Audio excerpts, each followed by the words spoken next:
கந்தா கடம்பா கதிர்கேயா சண்முகா சரவணா செந்தில்வேல் முருகா பால சுப்பிரமணியா தண்டாயுத சுவாமி குக்குர்தாரி மயில்மேலேறி பாருங்க உண்ட மயக்கம் தொண்டருக்குன்னு சொல்லுவேன். பிள்ளைங்க எல்லாம் கும்மி ஆட்டாண்டி தென்படு தூங்குறாங்க. என்ன சொல்றது? சரி இருக்கணும் பரவாயில்ல. அப்படி பார்த்து காத்து ஆடி காத்தடிக்கும், ஆடி காத்தடியாச்சு கண்ணு சொல்லுன்னு பார்ப்பாங்க. இப்படி காத்து உண்மையிலையா இப்படி தூங்குறாங்களே. ஆனா எனக்கு ஒரு சந்தேகம். பாருங்க வெடிக்காரே, ரொம்ப நாளா எனக்கு ஒரு ஆசை, இப்படி ஒரு வந்தையில ஒரு நாடகத்தை வச்சு நான் இப்படி ஒரு நாளை நம்மளையும் இப்படி கீழே உட்காந்து படுத்து தூங்கணும் அப்படின்னு. ஏன்னா இப்படிப்பட்ட தூங்கும் போது சொர்க்கலோகத்துக்கே போவோமா? ஏன்னா வீட்டுல என்னதான் ஏசி ஓட்டு தூங்கினாலும் இப்படி தூக்கம் வராது. ஆனா இப்படி ஒரு மந்தையில வந்து படுத்து தூங்கினாதான் இப்படி ஒரு தூக்கம் வரும். ரொம்ப நீண்ட காலம் நம்மள ஒரு ஆசைதான். ஒரு நாளைக்காச்சும் செஞ்சாலும் பார்த்தா எங்க நேரம் கிடைக்க மாட்டேங்குது. சரி இருக்கணும் பரவாயில்ல. கண்டாகரவா கார்த்திகேயா சண்முகா சரவணா செந்தில்வேல் முருகா பால சுப்பிரமணியா தண்டாயுத சுவாமி குக்குர்தாரி மயில்மேலேறி பாருங்க கலியுகத்தின் கதாநாயகர். அழகென்றால் முருகன், முருகன் என்றால் அழகு. அழகுக்கு சொந்தக்காரர் ஒரே தேவை யாருன்னா அது யாரு? எங்காலும் இன்னைக்கு வந்திருக்காரு வேல்முருகன். உங்களுக்கு தெரியுமா?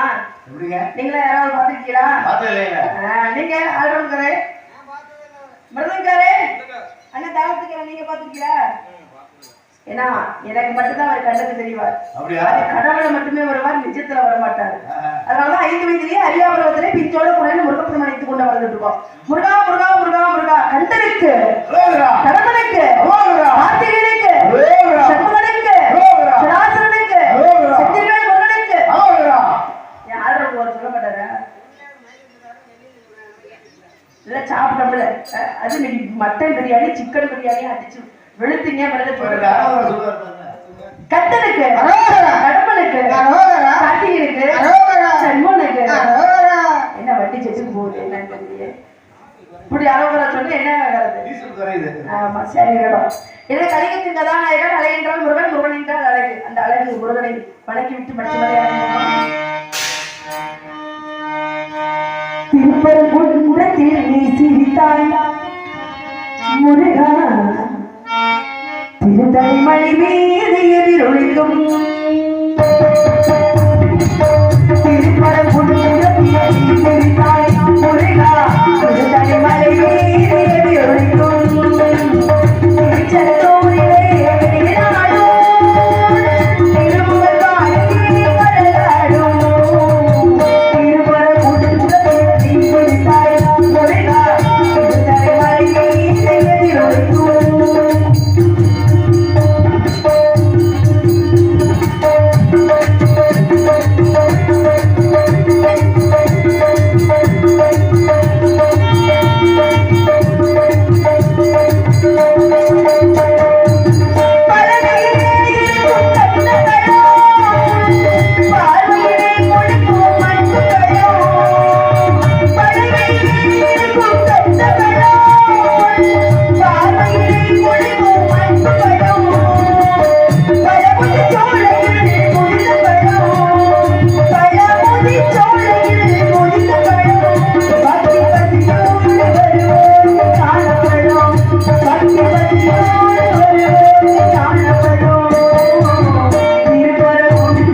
கொஞ்சம் வணக்கம் வணக்கம்.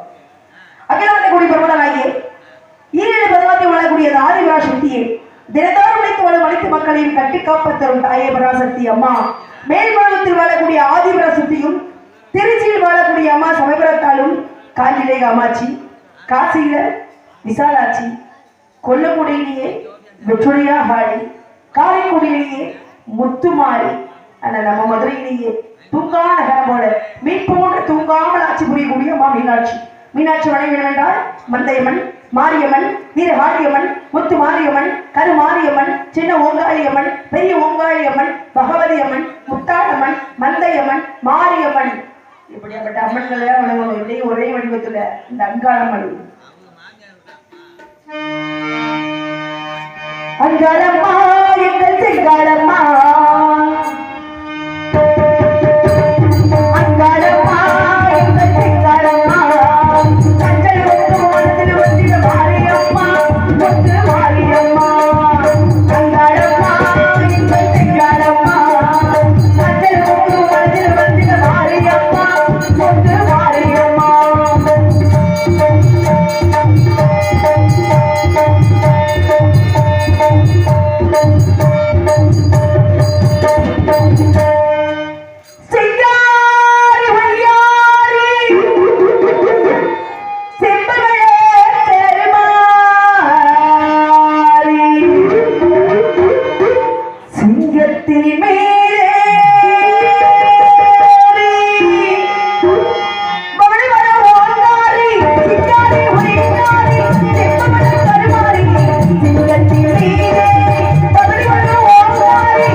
சொல்லுவாங்க. காலத்தையும் நேரத்தையும் அனுசரிக்கணும்னா அன்பான தோழி வந்துட்டு இருக்காங்க. தோழி வந்தாலும் சில இருப்பேன். ராமாயண காவியத்துல தசரத, அதாவது ராவணேஸ்வரனை சொன்னா கூட ஒரு விஷயங்கள் நிறைய விஷயத்த பேசலாம். அவர் நிறைய விஷயங்கள் செஞ்சிருக்காரு, அதனால நிறைய தண்டனை அனுபவிச்சிருக்காரு அப்படின்னா. ஆனா தசரத சக்கரவர்த்தி பாவம், ரொம்ப பாவம் உள்ளவர்.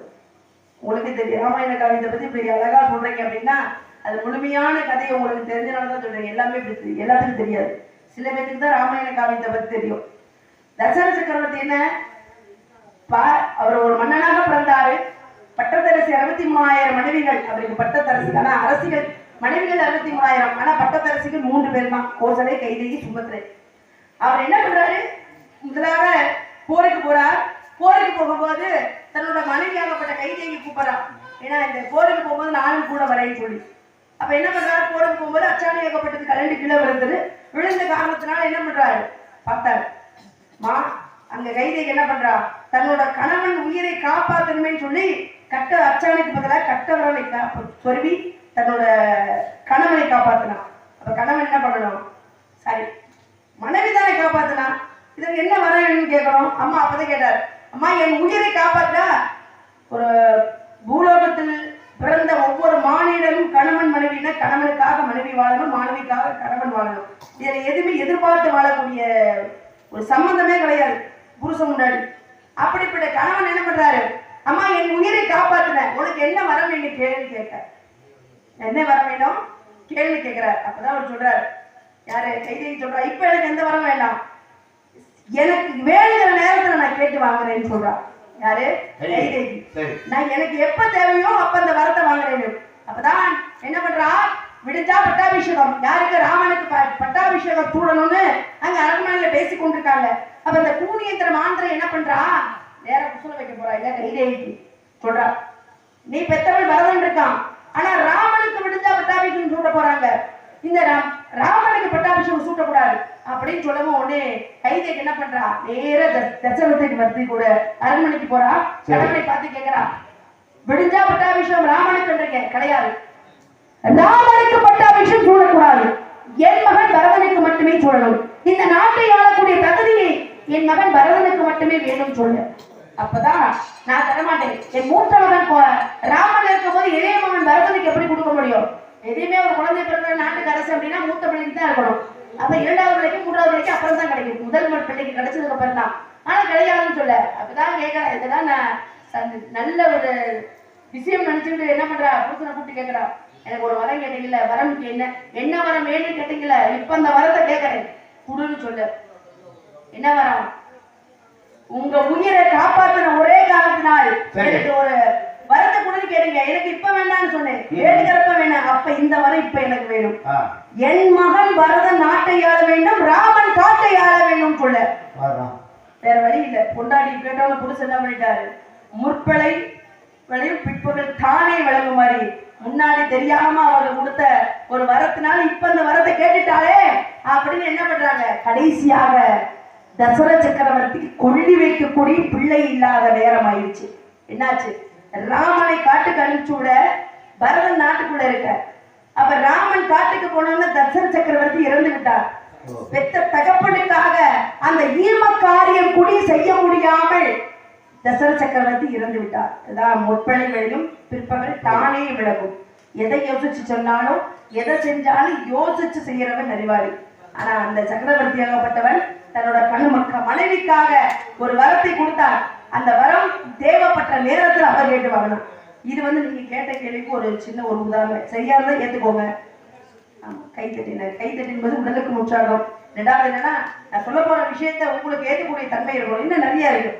ராமாயணத்துல ராமன் மட்டும் கிடையாது, தசரத சக்கரவர்த்தி கிடையாது, அங்க கூடிய ராமணேஸ்வரனுக்கும் முற்பலை வழி பிற்பகல் தானே விளங்குன்ற மாதிரி தன்னோட இன்னொரு விஷயத்தையும் சொல்லிக்கிறேன்.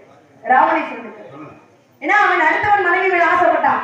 யாருக்கு, என்னதான் தன்னோட பொண்டாட்டி மண்டோதரி உலக அழகியா இருந்தால் 32 லட்சம் படைத்தவர். உலகத்திலே அழகன் யார் அப்படின்னா அர்ஜுனன் மட்டும்தான். ஆனா பெண்களிலே 32 லட்சம் அழகு உள்ள பெண் யார் அப்படின்னா அவதான் ராவணேஸ்வரன் மனைவி மண்டோதரி. மண்டோதரி நினைச்சானா கட்டண பொண்டாட்டியை விட்டுட்டு அடுத்த ஒரு பொண்டாட்டி மேல ஆசைப்பட்டான்.